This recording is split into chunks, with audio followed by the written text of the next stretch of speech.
What's up, guys, and welcome again to SC Wakago YouTube channel.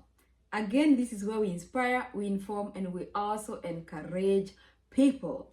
And today we have another yet very inspiring video. But before we go on, there is someone here who just want to say hi and come and say hi. Hi. And that's her. I don't know why she's laughing. Yeah, so that's my daughter.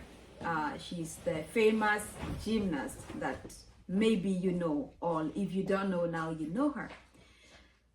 Today's topic will be about being able to make enough money and enough for you to save as everything else is going on. This video is not just for people in America, but I'm gonna give my own story and how I got myself out of this situation. When I landed here back in 2014, I kind of for 4 years, I lived without money. Yes, I was in America. Yes, I was going to work, but there was something that wasn't adding up. I didn't have money. And when I say I didn't have money, I don't mean like I was suffering or struggling to pay my bills. No, all the bills were being taken care of. I could afford that. But there was something that wasn't adding up. And it took me 4 years to give you or to come up with this information that I'm gonna give you today. And that is why it is very important for you to watch this or listen to this video up until the end. Imagine being in America where there is plenty of jobs, plenty of opportunities, but still you're struggling with cash. I can tell you for sure, the most I would get into my checking account as a balance was $100. This $100 was responsible to take me to work the whole week, that is for gas, and anything else that I might need in the house. I would tell you for sure, we were eating and we had enough. But my bank was starving. My bank account was starving. I don't know if you watched the other video, about the things that I said, I was telling you, you should avoid, or things that I did wrong. But I also had a car that wasn't it wasn't a very nice car, which is okay for anyone who is starting life in America. But there is this poverty mentality that you bring to a foreign country that kind of like, it always has its way of showing off in your life, or maybe showing up. So it dictates your life all the time, because poverty is a mental issue. Poverty is more of a mental situation. I had this car, yes. It wasn't a very nice car, and I wasn't planning to buy another nice car, even if I was to get money. First of all, I didn't even have money for that. So the vision to get a good car, a nicer car, wasn't even anything to be considered.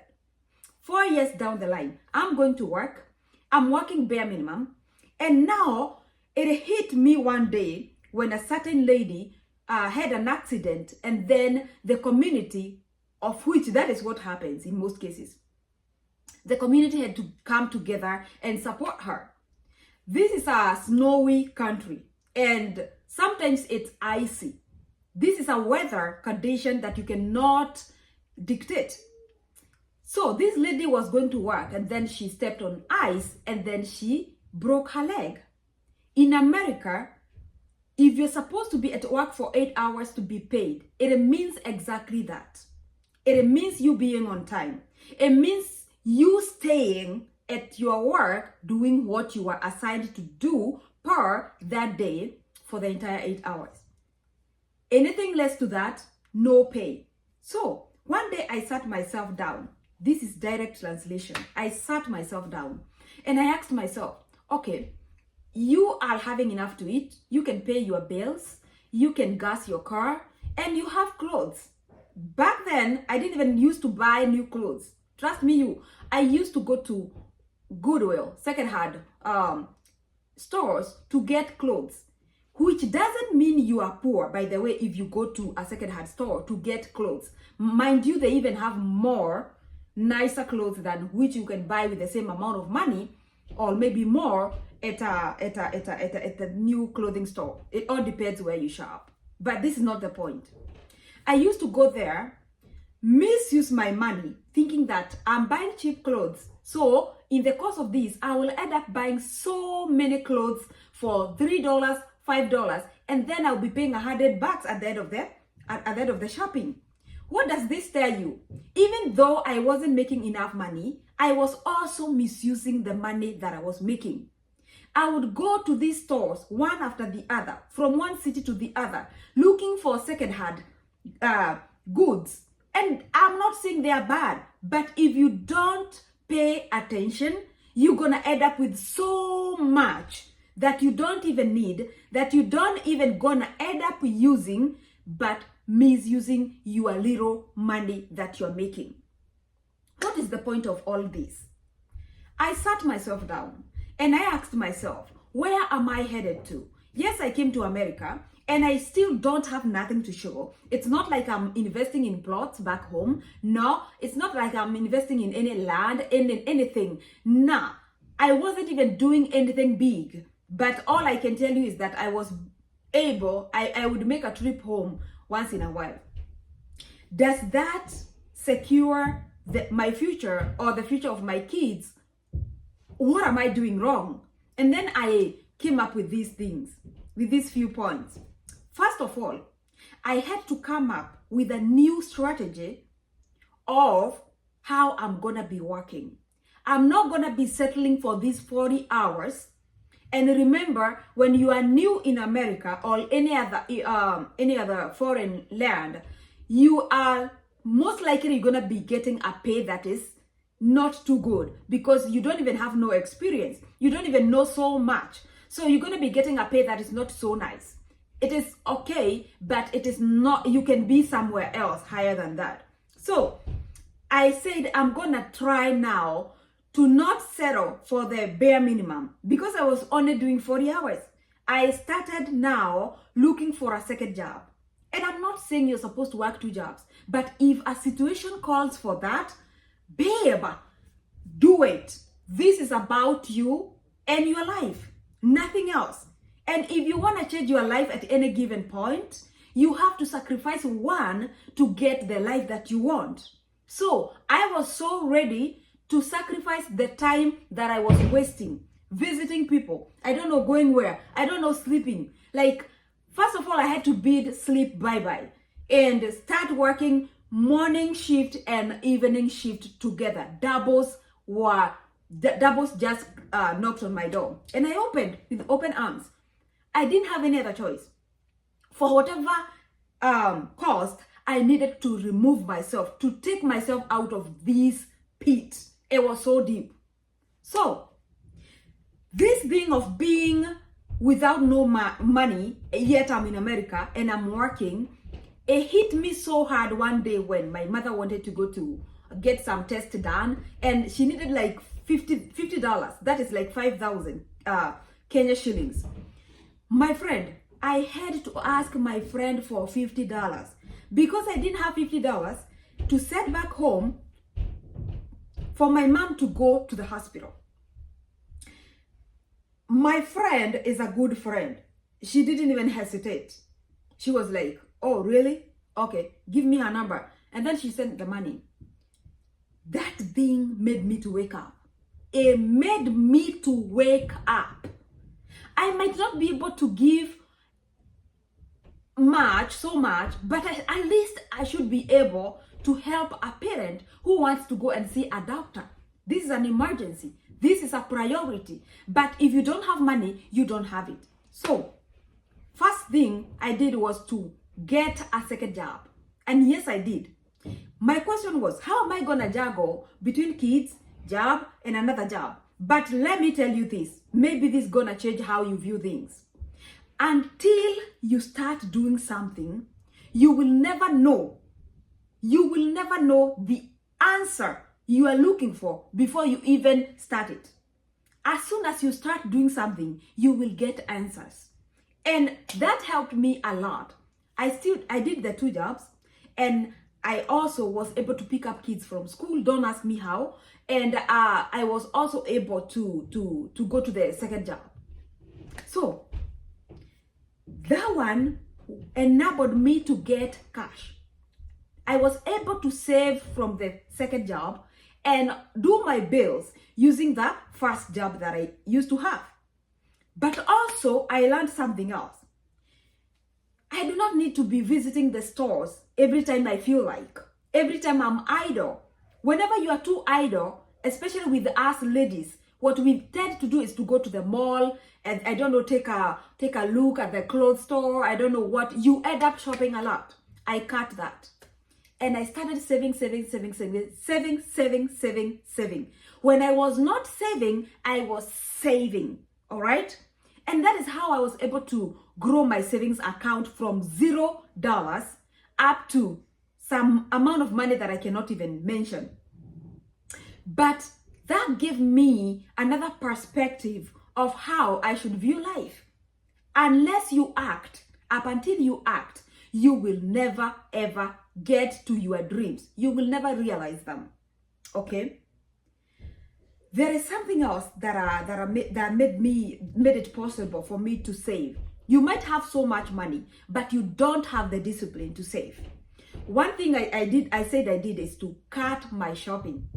Second thing I did is to, whenever I got paid, I would remain, or I would set the money to the savings account and remain with the only money that I need, gas money and also the bills money. Enough, nothing more. That would trick my brain to feel like I don't have money to use, because if my checking account doesn't have money, which is the account that is dedicated for money for use, then I don't have money. If ever, at any given reason, I have to get more money from the savings account to draw it, it was me loaning myself. You have to learn this trick. If you want to have a savings account, make a point of that money belongs to savings, and you make it look like savings is someone's account, not yours. It's not related to your checking account. Whenever you want money from the savings, you have to borrow. And if you have to borrow, you have to return it ASAP, because that money belongs to a person called savings account. And that made me to make a very big step. And the story about the lady who broke her leg taught me something, made me to wake up in a way that if I was the one who broke my leg, I'll be at the mercies of the community to come together and fundraise for me to be able to heal. I don't even have peace of mind. Yes, I have a leg that is aching. I have a leg that is hurting, but I cannot even have the peace of mind to take care of myself. Why? My bills are counting and I am bedridden. I cannot do nothing. So I asked myself, before the society, before the community comes to rescue me, what do I have as me? Do I even care about myself if I cannot reserve some money somewhere for a rainy day? Do I even love myself? No. So step number 3 that, or let me say the revelation number 3 that dawned on me is, love yourself so much such that you always want to take care of yourself. You always want to take care of yourself, even in the events that are not revealed yet to you. If you cannot do that, if you do not have money in your account for at least 6 months and you live in diaspora, my friend, there is something somewhere that you are doing wrong. Either you have a high expenditure versus the income, or you are too relaxed. You don't want to work hard for the life that you want to live. And that was my lessons, and I'm happy I learned them. Today, I'm a different person, a person who treats money with the respect that money deserves. You have to treat money with the respect it deserves. Otherwise, you're going to be misusing it. And once you misuse the money, you'll be left without nothing. The day you will need that money, you won't see it, you won't find it. Because naturally, in order for you to get money, you have to do a service. You have to give a service. It is an exchange of something that was done prior. It is not like someone will come and just give you money for nothing. No, you have to exchange services with money. So when you cannot be able to do that, you need to make sure that you can take care of yourself. The best way to take care of yourself is to build a savings account. If you're in diaspora, you have that opportunity. You can take a second job. You can take a part-time job just for savings, and then teach yourself, have some discipline to know that savings account is not a checking account. And savings account belongs to the savings person. That's a person. Just act like that belongs to a stranger called savings. That is the only way to have a good relationship between the money that you use and the money that you save. All right? Thank you, guys. And always remember that your life will never change until you change it. Cheers.